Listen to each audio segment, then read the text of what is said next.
LegalizeFreedom.com. Why are we here? Where do we come from? Where are we going? From the nature of reality to the future of humanity.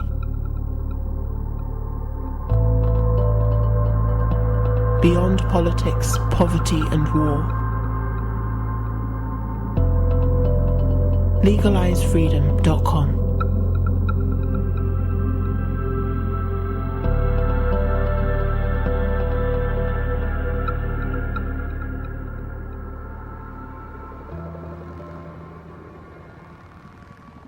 Greetings and welcome once again to LegalizeFreedom.com. I'm your host Greg Moffat, and my guest today is Bernie Taylor, who joins me to ask, are we alone in the cosmos?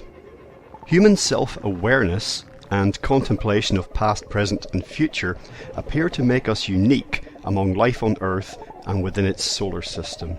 But are we unique within the wider galaxy or even the entire universe? The Drake equation suggests that the cosmos should be teeming with intelligent life. So why have we yet to make contact? While there are plenty of anecdotal accounts of alien encounters, no concrete evidence truly open to public scrutiny has yet emerged. The Fermi Paradox cites many possible reasons why we have yet to discover extraterrestrial life. Perhaps, like us, intelligent alien species lack the capacity for interstellar travel. Maybe ET has avoided contact so that we evolve without outside interference. It could even be that humans are regarded as pathologically destructive and that contact with Earth could endanger life elsewhere. Perhaps it's in the nature of intelligent life to destroy itself before it can expand to other worlds. This grim scenario sounds a lot like where humanity finds itself in the early 21st century. However, if no intelligent life exists or has ever existed anywhere else in the universe, it is imperative that we halt our apparent death drive and find a way to live in balance with what will almost certainly be the only planet we ever inhabit. Hello and welcome, Bernie, and thank you for joining us once again on LegalizeFreedom.com. Thanks, Greg, for having me on the show. Today we're going to ask the big question, or perhaps two big questions. Are we alone in the cosmos? And from the astrophysics standpoint, why the big silence? Exactly. And the questions don't really come much bigger than that. Now, this today, Bernie, our chat is based around a presentation that you did recently. That was entitled, Are We Alone in the Cosmos? Biological Time and the Drake Equation. You gave that at the University of Hawaii. Before we jump into our discussion, for people who don't know, just tell listeners a little bit about your background and your work in general. Absolutely. So my work, going back for about 20 years, is about the biological clocks and rhythms of animals. So why or how do the salmon know when to migrate in synchrony? How do the birds know when to drop their eggs? Do they all follow one smart salmon or one smart bird? I don't think so. And I wrote a book, Biological Time, about this, and I gave presentations to scientific groups, tribes, very important, and government agencies. And I wrote a book, Biological Time, wrote many papers and did the conferences, all that sort of stuff. And then later on, I went back to that work, which was about 5 years ago, and I looked at the Paleolithic caves of Europe more deeply, and the mythology jumped out. So I took a different direction. So now we're going to step back today on the program to go to where I was about 15 years ago. But we're going to tie it in the biological clockwork and the rhythms in nature, but we're going to tie it into the cosmological questions, the big stuff. And by the way, I wrote a paper about this for the Griffith Observatory some years back. Griffith Observatory, which is the observatory outside of Los Angeles. And so this was published in the so-called peer-reviewed literature, this concept. But today we're going to bring it from that, these obscure journals onto the international podcast waves. Okay, well, as you say, you're are we alone? This big question. And in fact, it's a great fit for what I'm doing in general, because at the start of the show, if anybody's been listening right from the beginning, they'd have heard sound stitched together at the start, and the speaker asks the questions, why are we here? Where do we come from? Where are we going? And the supplemental to that on the text on my website is that these are questions which it appears we've compelled to ask, even though we may never answer them. We seem driven to ask these questions, to seek answers, and we seem to be unique in that respect, certainly in life on this planet. Now, you have stated that this question, are we alone, is, quote, perhaps the most important matter facing humanity. We'll touch on that right the way through, but briefly, why do you think that's the case? We seem to be looking outside for answers. We look to the gods. We look to, what ancient aliens allegedly gave us thousands of years ago. We're now we look into space through the SETI Institute project and others, looking for ET on a so-called scientific level. This is the big question. Are we so unique in the cosmos that as intelligent, conscious timekeeping beings that can communicate across the solar system and into the galaxy, is there something so unique about us? And if there is something so unique about us, is it because a god gave us this position in the cosmos, or is it some quirk of biology and nature that brought us to this position? And the biblical prophet Abraham, and not a religious person, but it was written in Josephus that Abraham said that the sun, moon, and the stars appear to synchronize the animals for the benefit of us, but they appear to have no benefit for themselves. Therefore, there was a one God who made as of all the planets, the moon, and the stars, that made those for us. So this is a concept that goes deep into antiquity that people have asked. And if we are alone in the cosmos, why is that so? Is it because of a divine being or a quirk of biology and nature? From the title of your talk, you mentioned both biological time and the Drake equation. We'll get to Drake equation in due course, but as we're moving somewhat back in time in terms of your research or picking up some themes that you had explored previously, perhaps you just say a word about biological time, the title of your first book. Absolutely. What the concept is, but just before we move on. Absolutely. I'll give you a few examples. And we're going to I'm in Oregon, on the west coast of the United States. So we're going to travel across the Pacific Ocean to the island of Taiwan. And there's indigenous people there who have been there before the Chinese came after the revolution. And these indigenous people are called the Yami. And every spring, the Yami go out to look for the flying fish. And they count when to look for the flying fish 13 new moons from the last time the flying fish appeared. Okay, so it's almost like one year, but a year based on the moons. And they go out during the new moons because they raise their torch lights, and in the darkness with the lights, the flying fish will jump up and they catch them. And if they don't find the flying fish during that new moon, they go out one lunation later, and they're always there by that time. The Yami then take the flying fish back to their beach encampments, and they have a ceremony. And that ceremony sets off the biological clocks for all the marine animals that they will harvest for the next year. So they believe if the flying fish is earlier or later based on this solar lunar calendar, then everything else will be earlier or later. It's a phenomenal concept. And in the United States, in North America, actually let's say the Pacific part of North America, we have Native Americans who, in their traditions, had the same concept for harvesting salmon. It was entirely lunar.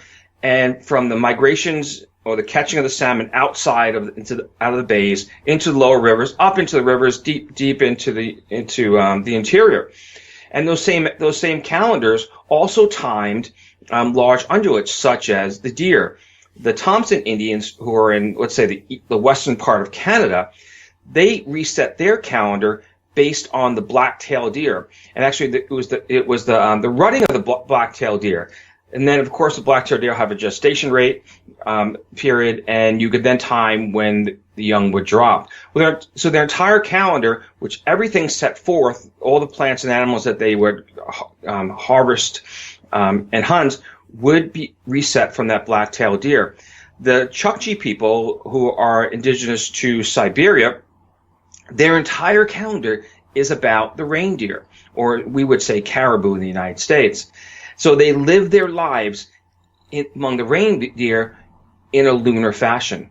And what I did in biological time some years ago is I went back and looked at the caves of France 17,000 years ago to see if there's any of the nomenclature in the caves and the images synchronized this biological clock behavior. And it did. It was, because the biological timing of these animals is the same it is today. And as you could go, if you wanted to take a tour of South Africa, Southern Africa region, in Tanzania, to see the Serengeti wildebeest migration, and you call up and you say, well, I want to go June 1st. Well, they're going to say, well, we got to look at the lunar calendar, because the migration of the wildebeest, just like these large other animals such as the reindeer in Siberia and the black-tailed deer in Canada, is timed to the moon. There was work done by the British Columbian biologist Anthony Sinclair, and he actually looked at the dropping of the wildebeest juveniles and back calculated the gestation period and found that, in fact, they actually start on the rut. The rut is at the full moon every year.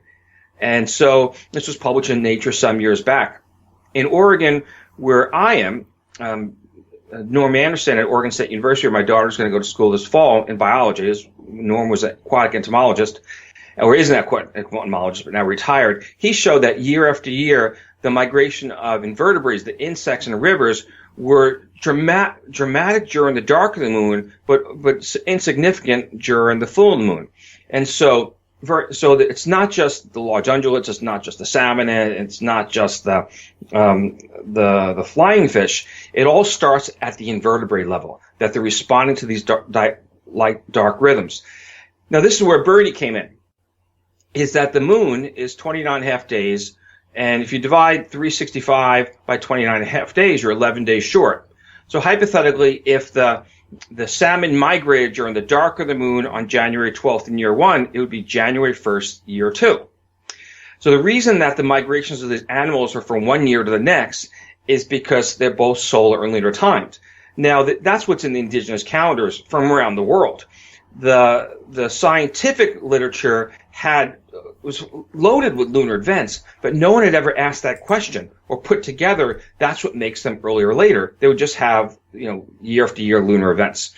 And then when I said, well, if it is that way, you have these earlier or later lunar, it makes it earlier or later based on our clock, our solar clock, but also it'll set into motion other biological events in the life history of the salmon. So the salmon will migrate, they'll drop their they'll spawn, drop their eggs, there'll be a gestation period, the juveniles get going. So everything in their life cycle will be entrained to these solar lunar rhythms.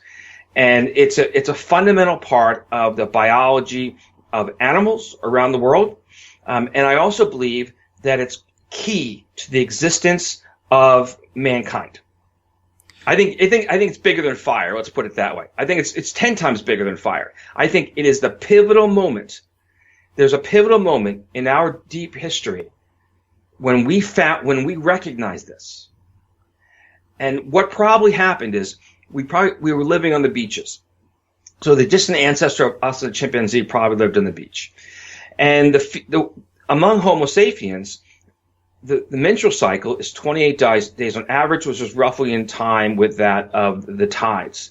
And so, and among females, if they live in close quarters, they'll synchronize their menstrual cycles. And women who have lived in dorms or nuns and that sort of stuff, they have this experience.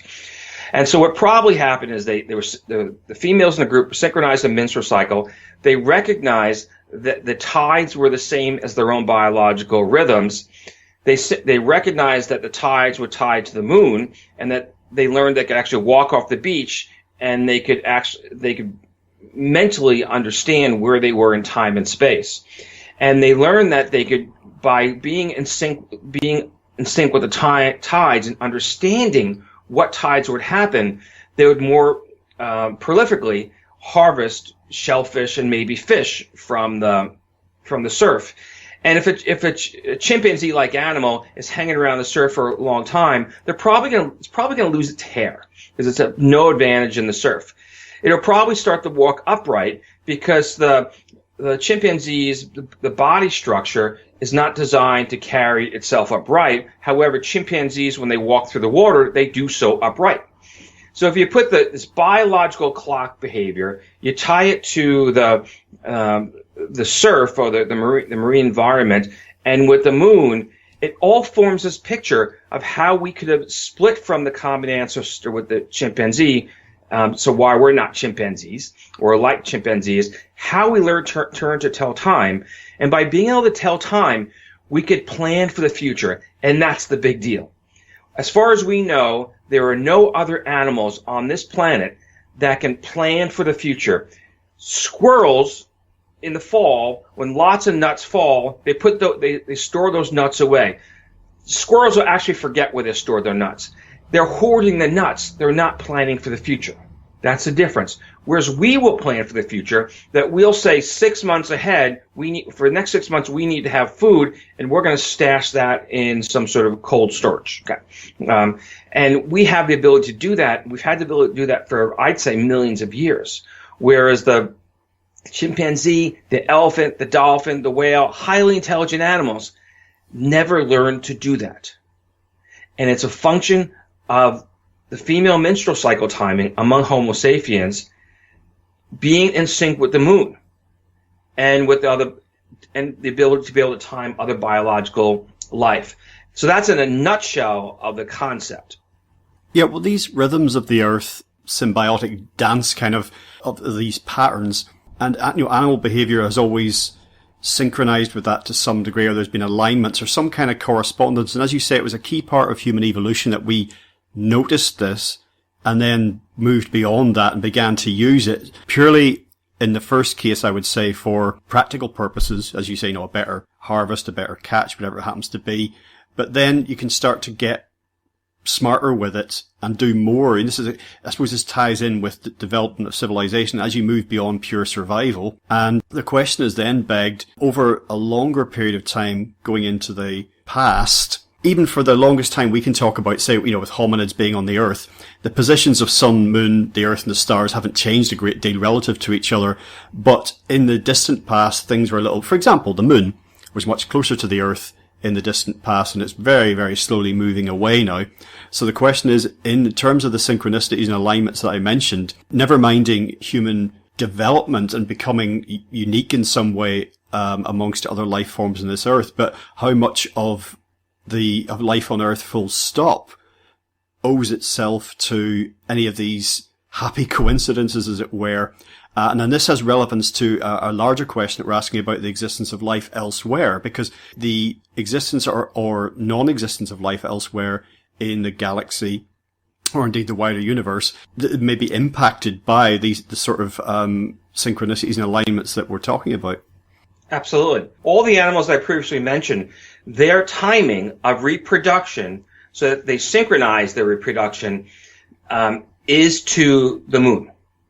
So if they didn't have that lunar synchronization, they would be kind of, over weeks or months at a time, their actual, their breeding and their migrations and so on. And so some would be too early, some would be too late, and they might not be what they are today. Now, I had mentioned earlier that the menstrual cycle of Homo sapiens is 28 days on average. Well, among animals on this planet, a very small number, it's probably like 40 or 50, have a menstrual cycle. It's the apes, some bats, and the elephant shrew. That's it. Over the millions of species on this planet, these are the only ones. Other animals come to heat or come to season, and so they don't have a monthly type of menstrual cycle. Now, here's an interesting between us and the chimpanzee. The menstrual cycle on average for the chimpanzee is 37 days. It's not in sync with that of the moon. And I would argue that one of the reasons that the chimpanzee never learned to tell time like we do is that the menstrual cycle is not in sync. Now, what could happen over time is that there could be genetic mutations within the chimpanzee, and the menstrual cycle could shift more towards the moon. So that is entirely possible. But it's mostly highly likely that the difference between us is that why we can tell time, we learned to tell time and they did not, is that we're in sync with the moon. Now, you can imagine being on the beach and you're having all of a sudden you learn how to tell time. And this could happen many more times, because over many generations, happen thousands of times among families that they just failed. They didn't get off the beach. Well, if you're on the beach and you learn to tell time, and you know when the best time is to go to get shellfish, you're going to have a lot more protein than a chimp eating nuts and berries in the trees. So your entire brain structure is going to change. Okay. So it's really important. And then what happens is that once you move away from that sort of biological, intuitive type of thing and actual thinking in time, that you can take that the biological timing of the women's menstrual cycle, you can look at it at the moon itself, you can walk off the beach, and you can migrate to places that are more beneficial. And that's huge, because if your existence is just on the beach, every typhoon that comes by, your population is wiped away. And it probably happened thousands of times. But for those that made that leap, that they connected the tides, the menstrual cycle to the tides, and then to the moon itself. They used it to tell time on the move. And then what could happen is the women could be more productive. Women didn't have to hunt or be with the hunters, and the women could take care of the children, and the men could be more productive hunters. Completely changed the dynamics of Homo sapiens. Bigger than fire. I mean, this happened before fire. I also believe it happened. When I was I'm in mid-50s now. When I was in high school and college, they used to talk about this tree of humanity. Homo erectus over here, Heidelberg's there, Homo sapiens there, and we all sort of came out of the tree. Well, the DNA evidence supports now that didn't happen. In fact, there's some sort of spontaneous combustions that they're not actually branches on the trees, but they're like roots from different plants. And so this could be explained through my hypothesis, is that it happened many times over millions of years, and animals, these primates, went off into different directions, and one became who we are today, Homo sapiens. Now, you talked a little about the moon's relationship to the Earth, and that the moon is in fact moving away from the Earth. And so many millions of years ago, and many millions of years in the future, it's not going to be 28 days on average, okay? It's not going to be 28 days for the moon, and it won't be in sync with the Homo sapiens menstrual cycle. So perhaps we had this unique window of time within the last millions of years that allowed us to make this connection. And there may be some unique window of time in the many millions of years in the future where the chimpanzees fall into that unique time period. It'd make a good sci-fi story of, Homo sapiens, we kill each other off, and, tens of millions of years later, as the moon moves away and the chimpanzees cycle into the moon, they start to learn how to tell time. It could even happen or sooner if they had a genetic mutation that closed their female menstrual cycle closer to the moon. And so we're not in this program today. We're not just asking the big question of, are we alone in the cosmos, but we're also asking the question is, how the heck did we get here? How did we get to the so-called top of the food chain? How come we have cell phones and chimpanzees are still eating bananas? Well, we eat bananas too, but you know the story. The generally accepted mainstream view is that there is no direct correlation between the moon, the cycles of the moon, and human biology or behavior. And by that I mean that the tidal force of the moon, which affects the oceans and large lakes on Earth, isn't physically directly affecting human biology or behavior. But that doesn't mean that the cycles, that as we observed them, that we couldn't synchronize ourselves to those in some way, deliberately or subconsciously, in the way that you described female menstrual cycles synchronizing, in groups of females are living together, spending long periods of time together. So there's two sort of separate issues there. And the question, does the moon affect us? Well, in terms of direct forces like gravity or like electromagnetism, probably not, as it seems, but the lunar observations, the solar observations, the stellar observations, as far back as we can go in human history, have been really, really important for a number of reasons. And we've obviously actively, at first to say maybe not consciously, but then we came to actively alter our behavior, our lives, everything about the way that we lived and therefore evolved paying attention to these cycles. Oh, absolutely. And 15 years ago, when I started talking about moon and biology, I'm going to tell you, the eyes rolled, and I talked to scientific groups, and they're like, "Oh boy, here's another nutty." And Billy Joel said, "You may be right, I may be crazy, but it just may be a lunatic you're looking for." And years later, this became mainstream through my work because the concept got out there, so it's not wacky anymore, but it goes back to, so exactly, electromagnetism, tide, all these things have no effect on the moon. But all your guests are thinking, everybody's thinking the same question right now, is that, but don't go, people go crazy around the full moon, right? I mean, you were thinking that same thing at some point. And the answer to the question is that the moon, if you're exposed to the light of the full moon at night, it's going to keep you awake. And so if you were crazy during the day and the light is on, you're going to be crazy during the night. It has nothing to do with the moon itself. It has to do with being awake. And I live as I said, I live in Oregon. And in Oregon, we go, for our big adventures, we go up to Alaska. And maybe you guys go up like Finland or something like that.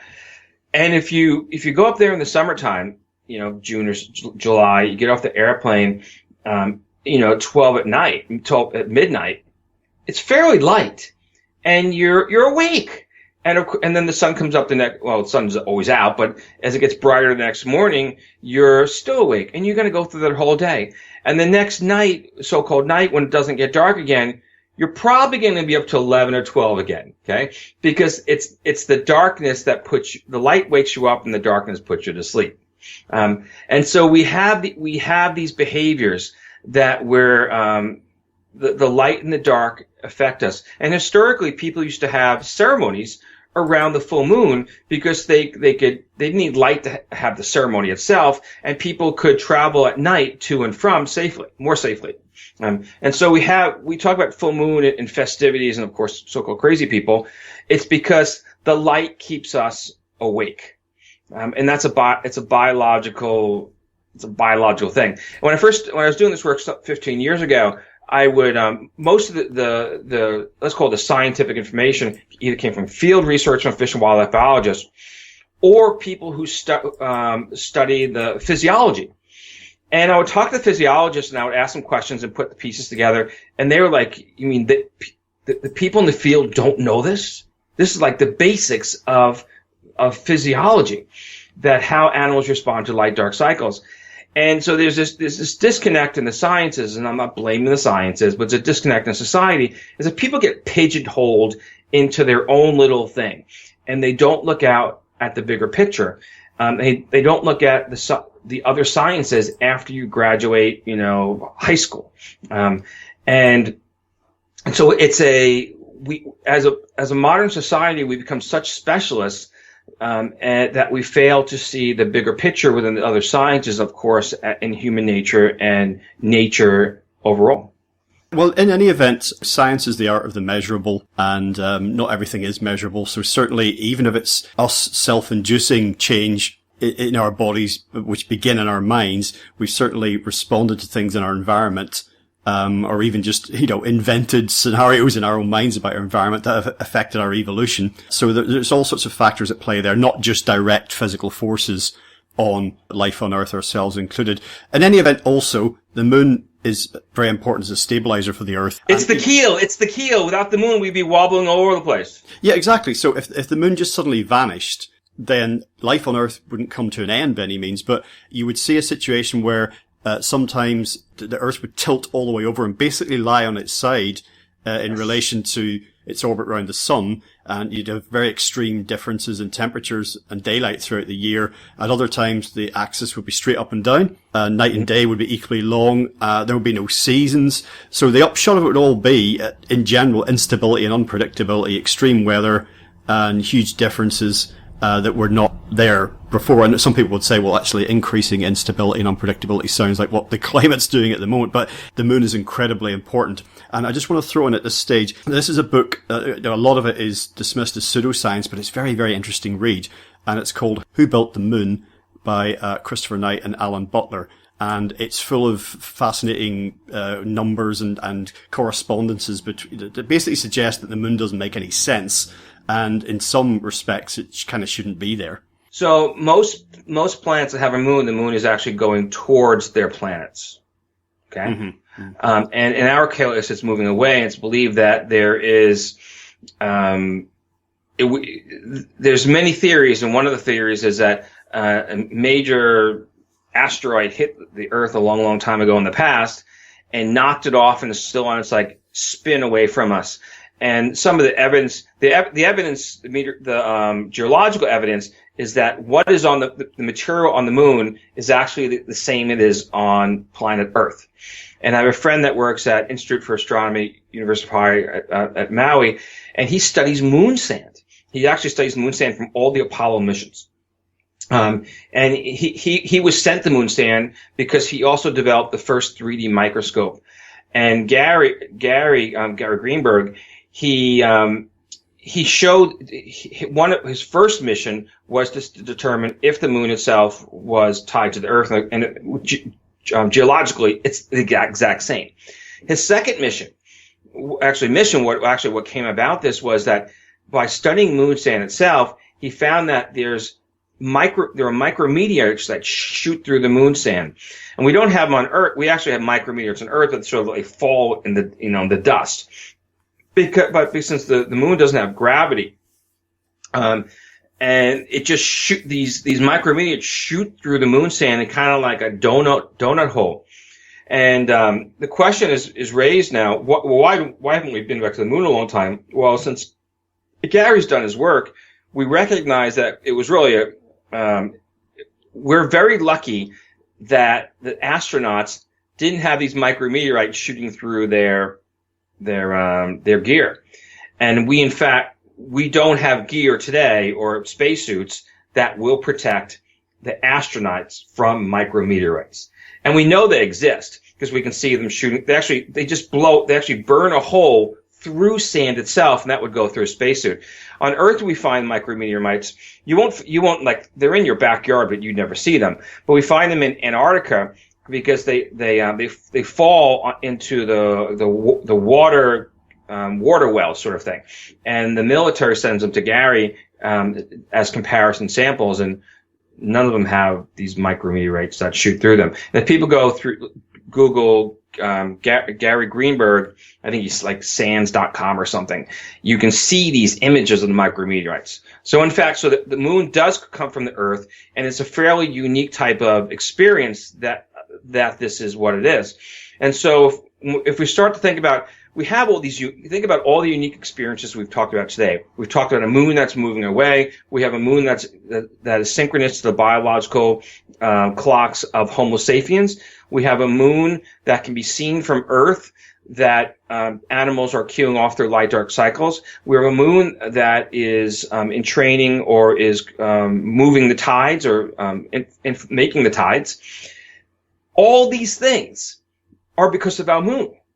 And if we look out into the cosmos and we start looking at other planets that have moons, well, many of them have multiple moons. So they have that sloshing about that we would have if we didn't have our moon, because they don't have a keel.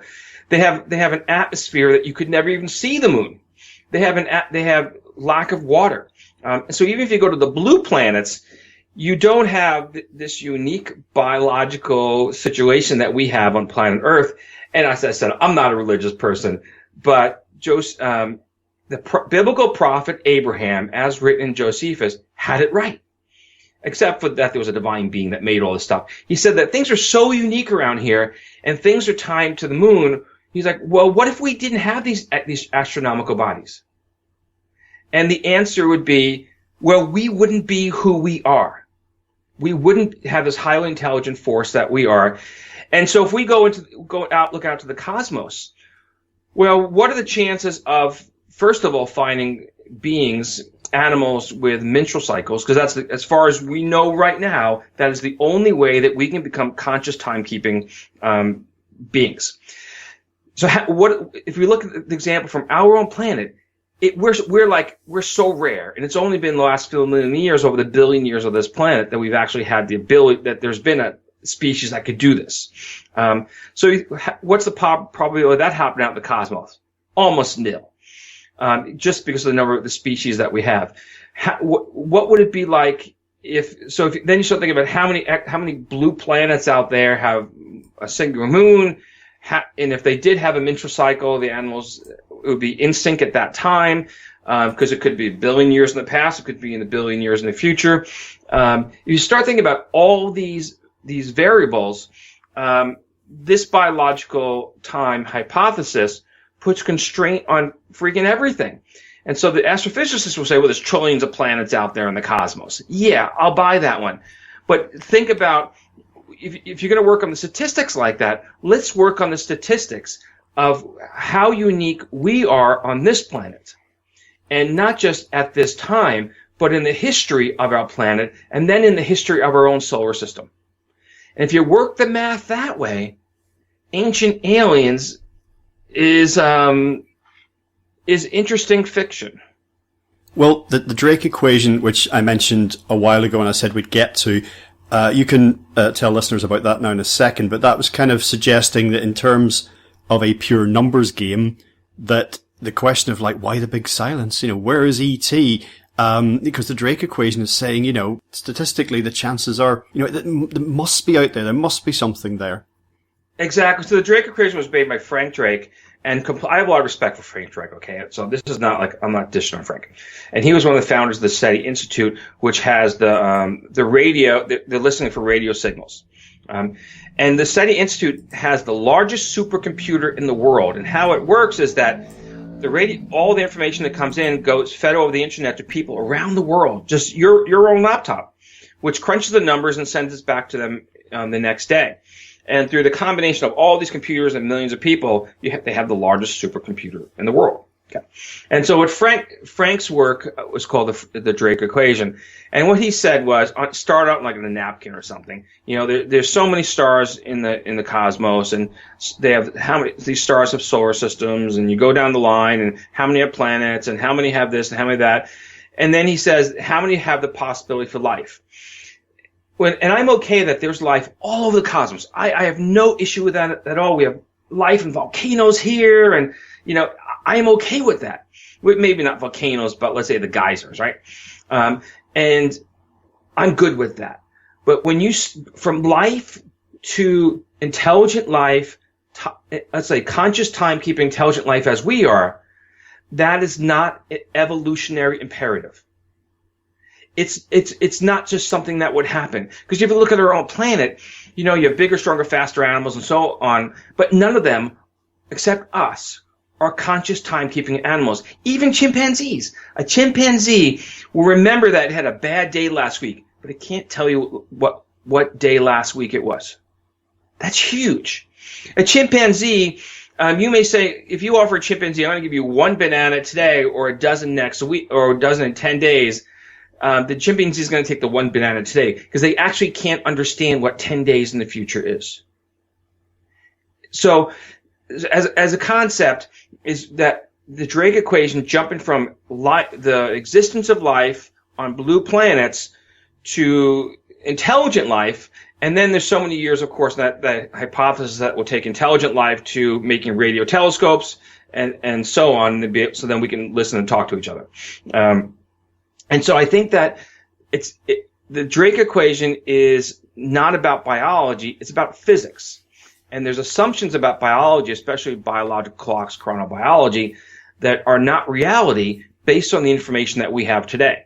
So let's say someone makes me the king of the SETI Institute, which of course is not going to happen. I haven't been invited to speak there yet. But let's say somebody did. Okay, let's change the story. Okay, well, first of all, I'd get rid of the whole radio telescope thing. I would start thinking about other ways that life could become intelligent timekeeping, other than the so-called, what I suggest as the menstrual cycle. Because I'm not saying it's the only way, but I'm saying it's the only way that we have visibility on. And I would start having the researchers start thinking about how we could become as we are today, or something different that would be, synchronous.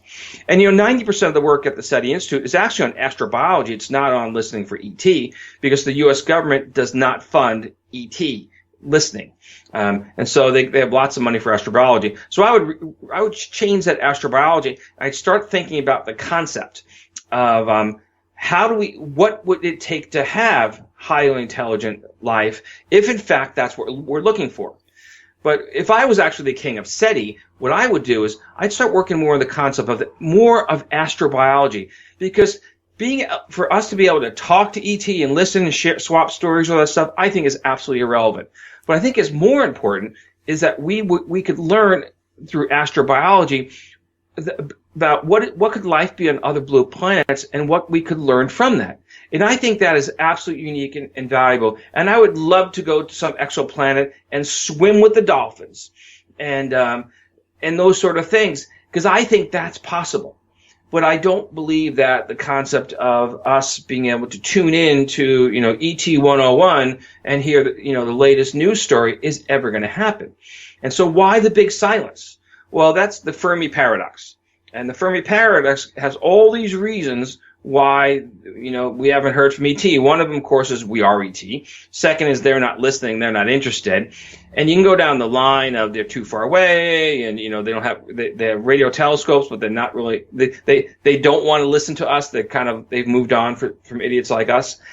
And that's the Fermi Paradox, and people can look that one up. And so, I believe that the focus should be on space exploration and learning about how we potentially would interact with life forms that are not conscious, intelligent timekeeping as we are. And of course, if I give a presentation to an astrophysics group, half the people are on board or on board with the Drake equation, and the other half are like, maybe why the big silence? This really isn't working out today. And so this concept is it's earth-shattering in this world of astrobiology and the search for ET. Because other than saying we haven't seen any yet, I believe I'm the first person to come along and say, this is the reason why we haven't received the call. And this is a scientifically sound explanation for it. And by the way, I'm not, I don't want to go out and kill ETs and all that sort of stuff and throw away the fun and the fiction, because I would love to, hang out with Chewie in the bar and drink whatever they do on, in Star Wars. But I think that if science is going to push, say science is correct, I believe that we need to look at all the facets of the science. And we just can't say, well, the Drake equation explains why there could be intelligent life in the cosmos, because it doesn't. It's not science. And I believe that science needs to step up to say, this isn't working. Maybe we should think about other perspectives. You touched upon the Fermi Paradox there, which for people who don't know, it's Fermi. I do want to touch upon, you reeled off a few aspects of that. I do want to touch upon a couple of those in a moment. But this is something that always, no matter how often I come back to the scale of the cosmos, to our solar system, the wider galaxy, and the universe at large, every time I remind myself of some of the scales we're talking about here in terms of size and distance, it never ceases to make my jaw drop. Sure. It's always a source of wonder and kind of terror in some ways at the same time. So I'm going to just give people a few numbers. And these are relevant in more than one way. In one sense, in terms of us being contactable by any other life forms or intelligences that might be out there, but also very relevant for us getting off this rock and going anywhere. We've got big issues with now. The nearest, let's just talk about the size of the solar system. A lot of people have kind of a woolly grasp of this, and that's fair enough because most people are not that interested in astronomy, above and beyond Carl Sagan back in the day and kind of Brian Cox today in terms of popularizers of science. I always assumed when I was a child that, because Pluto was kind of like, I think that's been made to be not a planet, and it might be back being a planet again, I'm not sure. But as far as we were observing in the solar system, there were certain objects that did demarked the end of the solar system. Beyond that, there was a lot of space. And then at some point, other things began, and that was deep space, outer space, whatever. Then I read about something called the Oort cloud, which can be considered, by some people, a boundary to our solar system. And that is so much further out than the furthest bodies that we currently mapped in the solar system. And it wasn't that long ago that I remember reading, even some of the mainstream media had a story about Voyager 1, the probe that was launched in 1977, the fastest ever human-made object, traveling at, 38,000 miles an hour or something, had finally left the solar system. And I read one story countering this and saying, it's not even close to being at the Oort cloud. So this Voyager isn't going to leave isn't going to leave the solar system for many lifetimes to come. And then the nearest star beyond that, a lot of people say Alpha Centauri. That's basically a system. Proxima Centauri is actually the closest star to our own solar system, and that's 4.244 light years away. Now, trying to express that in terms of miles can be just meaningless, just because you don't get enough zeros to fit on your page. But there's this thing called the astronomical unit, which has been devised to help us cope, make these numbers a bit more manageable. And an astronomical unit is 93 million miles. Okay, so Proxima Centauri, nearest star, 4.244 light years, and it is 63,000 astronomical units. There are 63,000 astronomical units in a light year, okay? So that means that Proxima Centauri is 93 million miles times 63,000, I think I've got that right, away. So 93 times 63,000, 93 million times 63,000. That's how far away we're talking, and that's the nearest star. And in 26,700 years from now, Proxima Centauri, like everything else in the galaxy, is moving, and it will come within 3.1 light years of Earth. So that's considerably closer than 4.2 light years.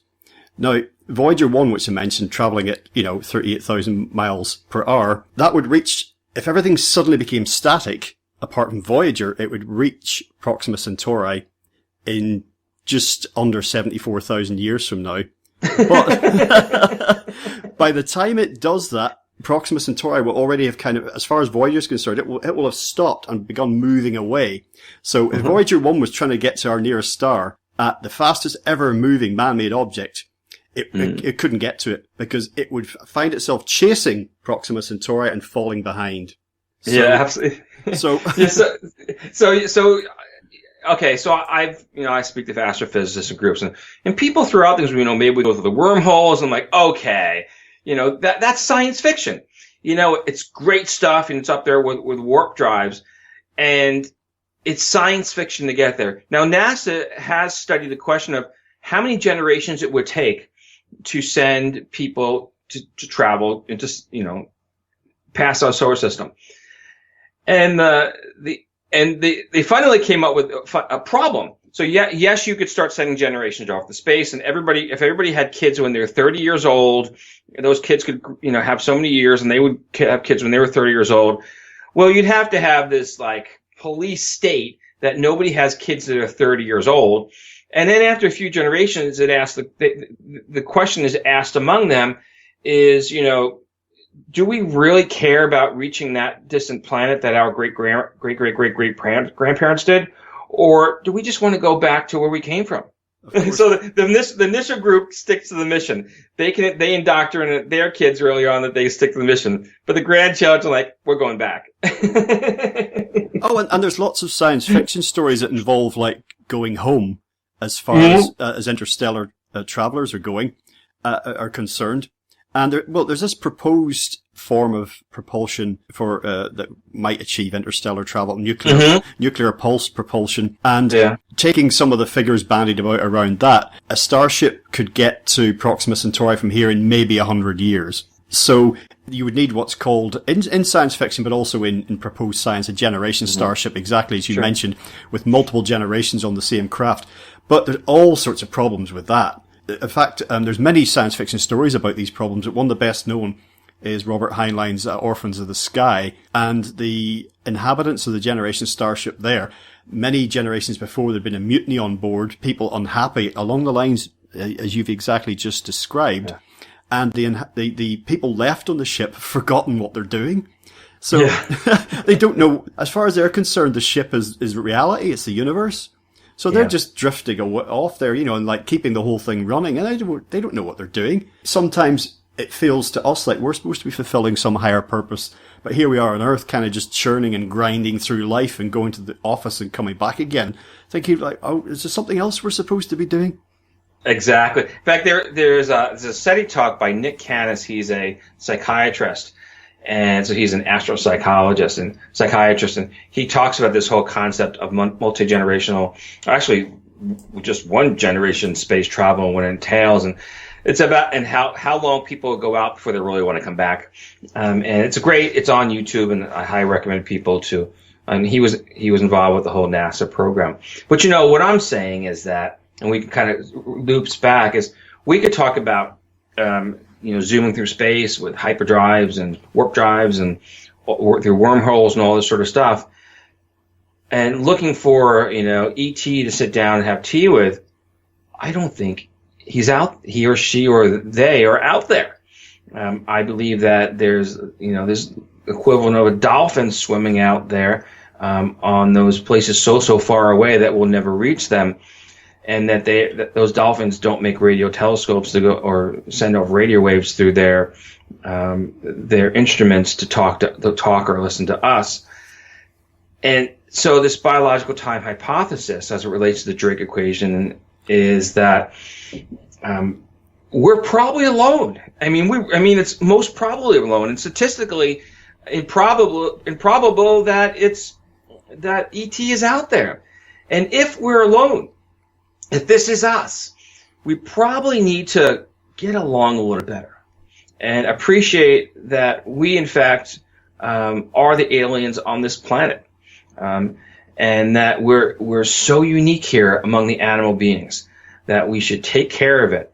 So we don't need, Mars is never going to be option B, and we're never going to have life-sustaining colonies on the moon, on our own moon, which is not far away. We sort of need to get along, and we need to take care of the planet that we have. It's not for richer, for poorer, or better or worse. We got to figure it out. And that's probably a wrap-up of tying the concept in, that the answers aren't out there. The answers are all around us. We just have to look within us. We have to understand who we are. And we need to understand the world, all these animals around us. And we don't want to lose those animals because they're all tied together. And that's a Native American animist perspective. But I believe that is the truth of all the ages. Well, related to what you just said, one of the reasons I think that we're so attached to the idea of extraterrestrial life, that it must be out there, and one day, we must reach the stars, that's our destiny, is because we're trying to escape problems right here. And I know that's a kind of a popular trope or meme at the moment, but I think it's very true. Now, I, as a child, and maybe you were as well, was fascinated by the idea of life on other planets just for the sake of pure fascination. It was just, your imagination would run wild at what could be out there. But there's definitely a strong streak, there has been for some time, where it's like, especially with the way things are going here, is like, even people like Stephen Hawking, people who should know better, saying that, we have to reach the stars for the human race to continue. Well, we can wish impossible things, but for me, that's a way of just batting the problem down the line somewhere. It's not an answer to difficulty. It's just like saying, if you've got financial problems, that you're going to, tomorrow I'll just do some, revolutionary patents on devices that are, that will change the world, and I'll become very rich. So yeah, I'll get up at 9 a.m., make some coffee and do the patents, and then my creditors will go away. Yeah, this is our planet, and we've been graced with it. We need to take care of the planet. We need to solve things here. We need to get along. And there will, with or without man's influence, there is climate change. And it does move the populations around. There will always be winners and losers, but we need to mediate what we do, to exacerbate what changes there are, and to better manage what is inevitable. it's a kind of, it ties in with what I just mentioned about our need for there to be something out there as kind of some form of future salvation for us. There's also just the idea of being alone in the cosmos in itself, particularly when you look at reconsider some of the statistics I mentioned earlier. For example, another one is that the observable universe, places from which light has reached the Earth since the Big Bang, the ratio of actual universe to observable is similar to observable universe to a proton in terms of size. So that's the sort of scale we're talking about. And the observable universe is already unimaginably vast. And we actually don't know what's lying beyond that. So the person who came up with that the ratio is from the actual universe to observable is comparable to observable to the size of a proton.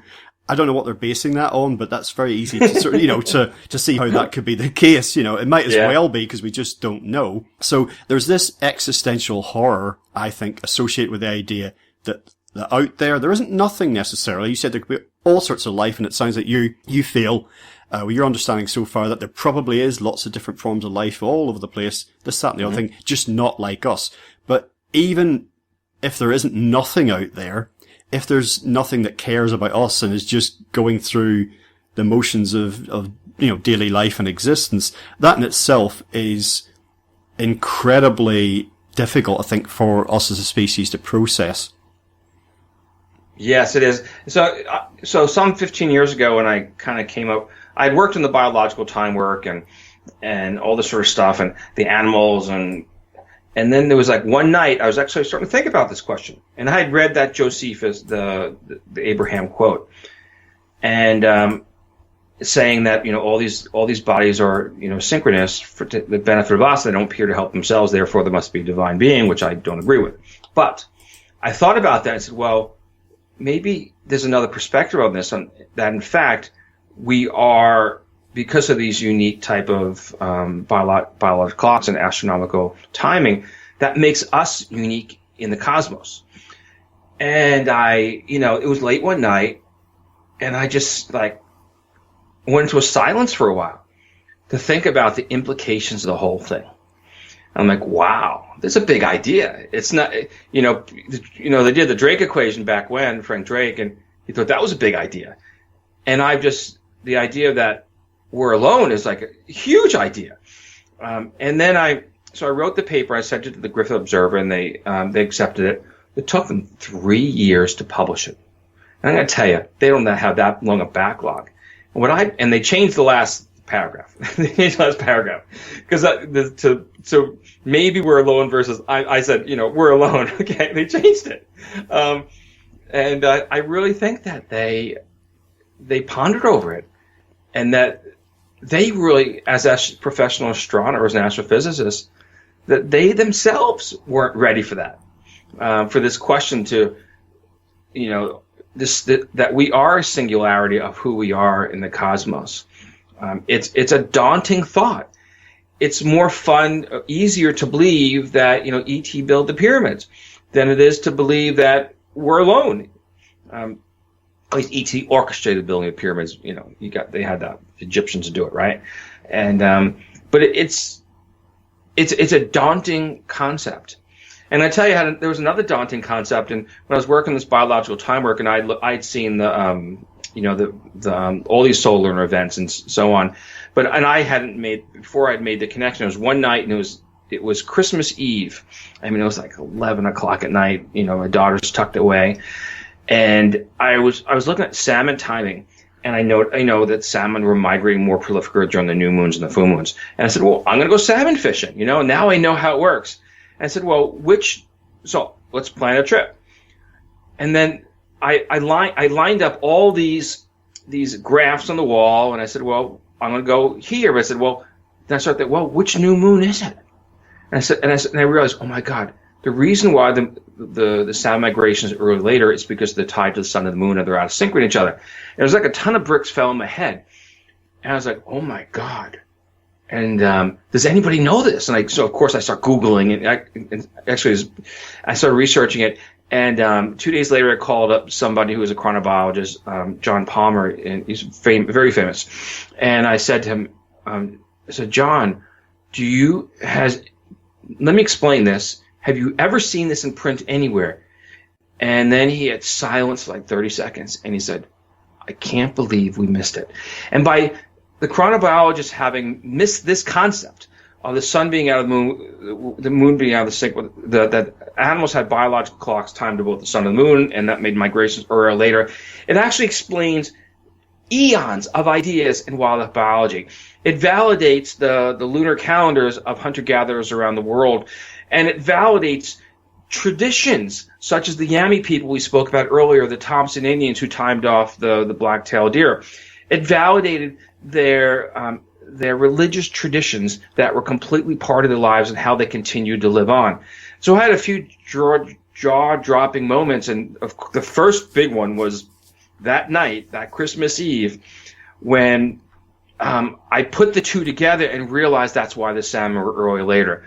And then a few years later, with this concept of tying into the biblical Abraham and the story as in Josephus, the historian Josephus, realizing, oh my God, this explains, why we are who we are, and perhaps we in fact are alone. And it's a daunting concept that you actually, in an hour podcast, it isn't enough time to actually, sink in. And your listeners and yourself, perhaps over the next days, weeks, and even years, will come to this, this. It's like, in some ways, it's like an emptiness that we're looking for we're looking for that great mate, but that mate isn't out there. But at the same time, we have to realize that it's not out in the cosmos, I should say. But those great mates and our comrades and our friends and all the both two-legged and four-leggeds are here. Everything we need is here. And someday in the future, there will be some major asteroid, comet, whatever, that whacks into the Earth, and there's going to be a changing of the guard. And that's okay, because there will be new life.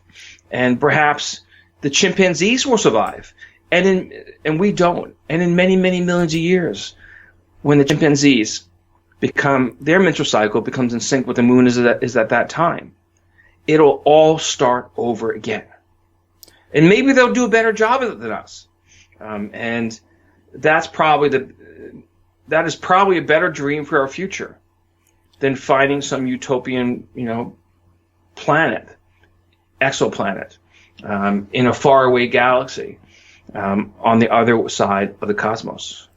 Well, just a couple of closing thoughts, Bernie. In terms of the Fermi Paradox, a couple of other dimensions of that which are popularly cited are the idea that Earth is deliberately not contacted because, we're almost like in a petri dish and we're being left alone. So our development, is not interfered with.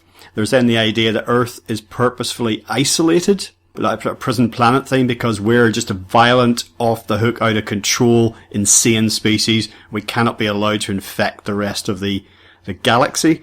I think they're just versions of that kind of thinking. They're the kind of the flip side of thinking we had earlier about that there must be something out there. We're just about to have meaningful contact with ET and have a ascension in consciousness, and the opposite, we're just being contained here until we learn to be better, and then the Galactic Council or whatever will come along and say, you have reached the ascended master level, or you've made the grades, you can now be allowed to take your place in galactic civilization. I think it's all part of the same thinking, really. There are other interesting questions that we didn't have time to get to. For example, questions of dark matter, dark energy, and such a large proportion of the mass of the universe being unaccounted for. That could lead us to thinking about, well, other forms of life, are they just so unlike life that we can imagine, but they're still out there, but we just can't comprehend them? Is extraterrestrial life not interstellar, but interdimensional in some way? Like in the sci-fi film Event Horizon, the ship there is making its way, ironically enough, to Proxima Centauri. Something goes badly wrong and it appears to have slipped into another dimension. But again, those are kind of imponderables. They're very interesting questions, but they don't necessarily have a direct bearing on our place on the Earth at the moment in the way that we're speaking about it. And so finally, I would just say, if our development up to this point has been so unique, and the other dimension not mentioned so far of the Fermi Paradox is that perhaps it's in the nature of intelligent life to destroy itself. So maybe intelligent life has developed elsewhere in the universe, but it's done what we're in danger of doing at the minute. So that begs the question then, is there some special place for us in the evolution of the cosmos? Or perhaps, as you suggest, might we just be replaced? And then is there an upward arc here? Is there a natural teleology going forward?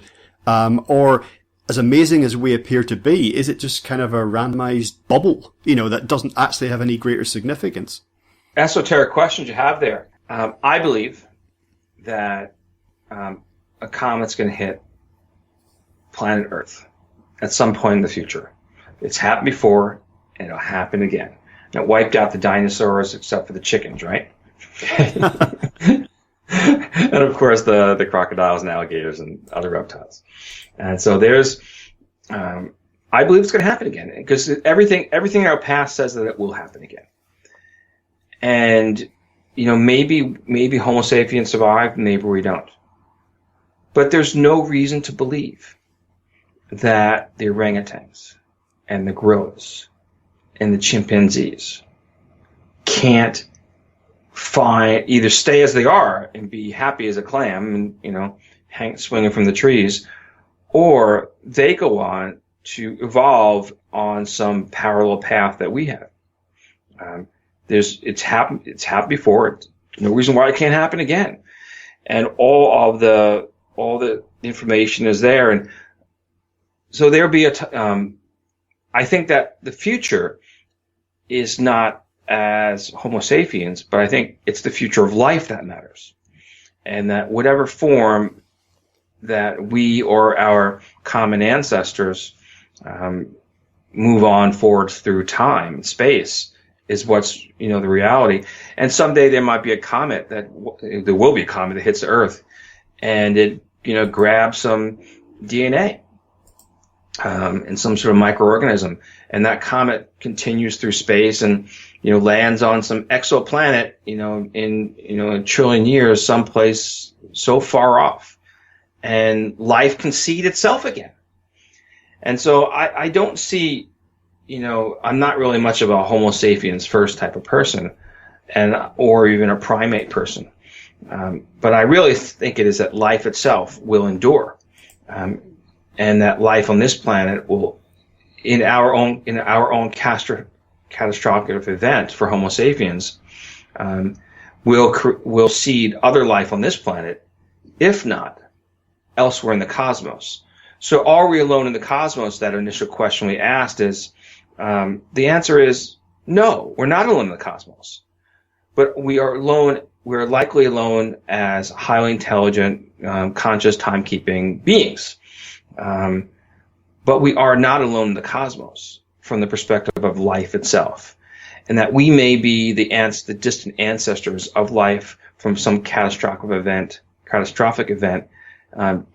deep into some other far reaches, and perhaps we will be the same for some other life form in that distant future.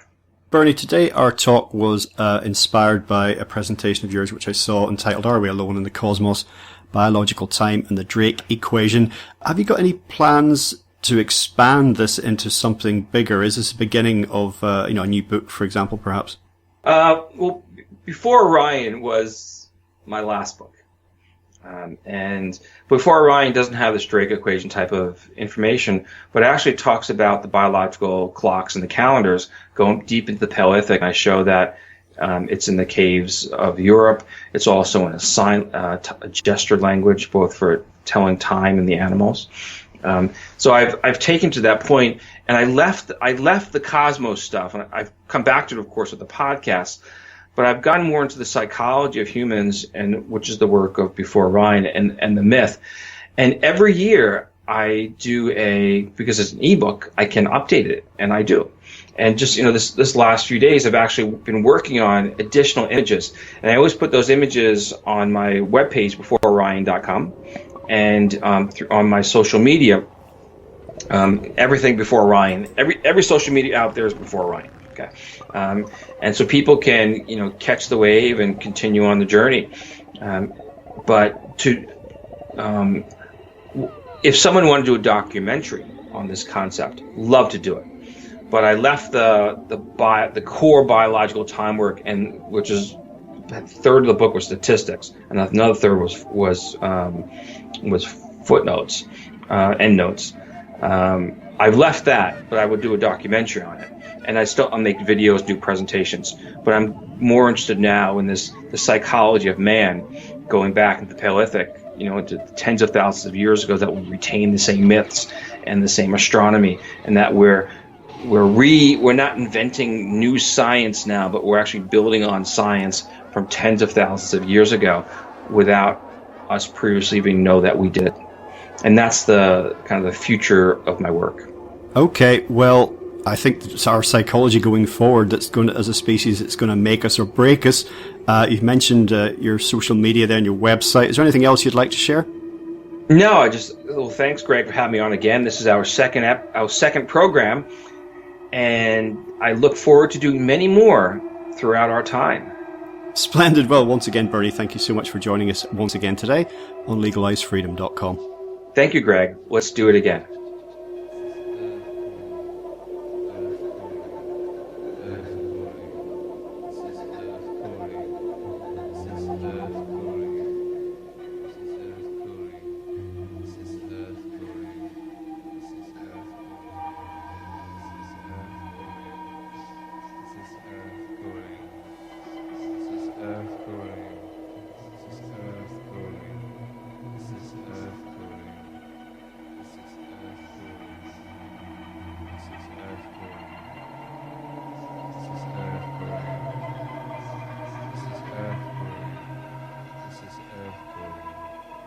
This is Earth growing.